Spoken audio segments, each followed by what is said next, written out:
Good day, I'm Shanaz Saib and I will be presenting education law sources regulating classroom management. Constitution is the supreme law of the land, which means that educational laws should abide by the Constitution. Right to equality. All learners should be treated equally. Differential treatment based on religion, as Muslim learners are allowed to wear headscarves and Hindu learners are allowed to wear traditional bracelets. This also aligns with the freedom of religion, belief, and opinion, Section 15 of the Bill of Rights. Learning environment, Section 2.3.8, alphabets J and K, emphasizes that learners should keep their classrooms clean. This promotes a clean, respectful environment.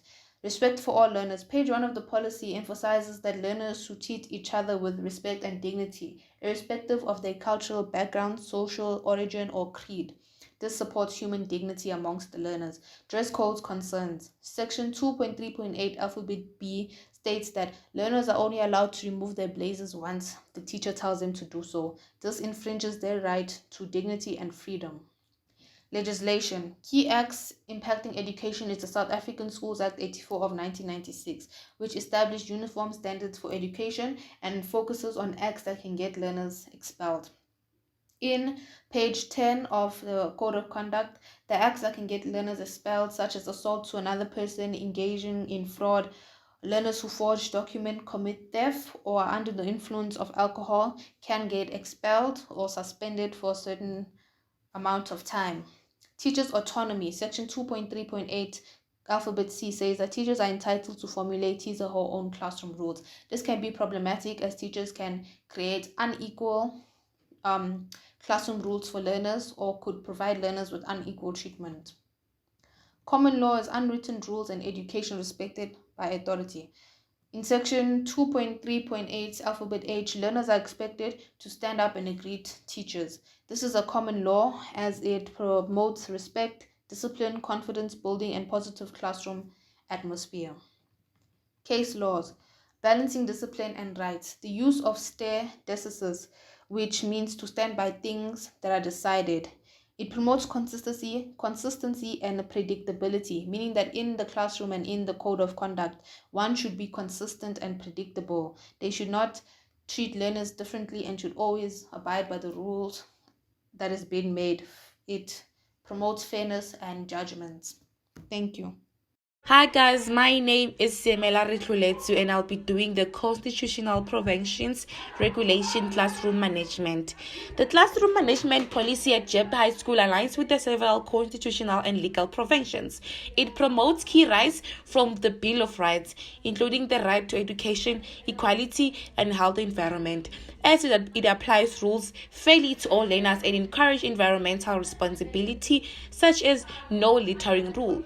However, the policy also infringes on the right to dignity by requiring learners to keep their blazers on unless given permission, which may ignore their comfort and health needs. According to the South African School Act of 1996, learners must attend school unless officially expected after a fair process. While the school does not enforce attendance, it does not clearly state the duration of suspension used as a disciplinary action. Additionally, the policy does not accommodate learners with chronic illness or disability, as outlined in the Children Act 38 of 2005. Rules such as no eating or drinking in class and mandatory participation in all activity lack flexibility and may unintentionally exclude or disadvantage learners. Overall, while the policy supports important educational rights, it falls short in considering inclusivity and learners' well-being in some areas. Education law provisions regulating classroom administration. This discussion will focus on three requirements of the just administrative action. The first one being the constitutional requirements, which also comprises of three aspects. The first aspect is lawfulness. Rules and sanctions must follow constitutional principles, and GPHI's policy follows the JAA, but some rules are rigid. Procedural fairness, which is the second aspect, states that disciplinary procedures must be fair. GPHI gives warnings for minor level 1 offenses. For instance, learners get a second chance for missed assessments. The last aspect is reasonableness. Decisions must be necessary and appropriate. Level 1 sanctions, which are mostly warnings and interventions, are reasonable. However, Level 2 sanctions are harsh and not suitable for Level 1 offenses. Moving on to legislative requirements, which is access to information. Schools must provide clear, understandable policies. GPI provides full policy information in the school's code of conduct, but the document is hard to navigate and too detailed. Lastly, common law.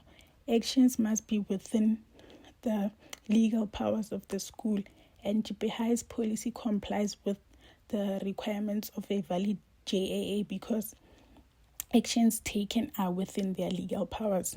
In terms of procedural fairness, Odi alteram partem applies, as learners can state their case during disciplinary hearings.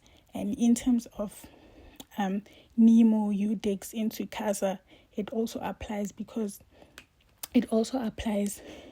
sanctions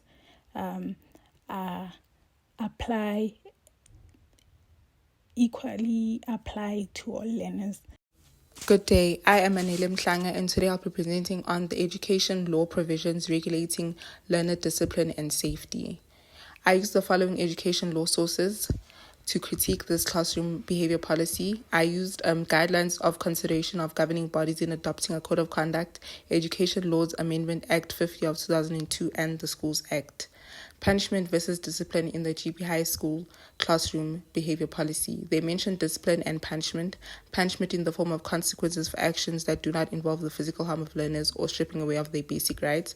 Corporal punishment is prohibited. GP High School for Girls classroom behavior policy does not just mainly focus on punishment and discipline, but also positive ways to encourage good behavior of learners who would usually behave badly in class. The level of offences is the only two level of offences in the classroom behavioural policy, with level 2 being the highest. Critique of level 1 classroom offences disciplinary measures. Homework not done offence. Learner receives default for every time they do not do their homework, and learner is sent home.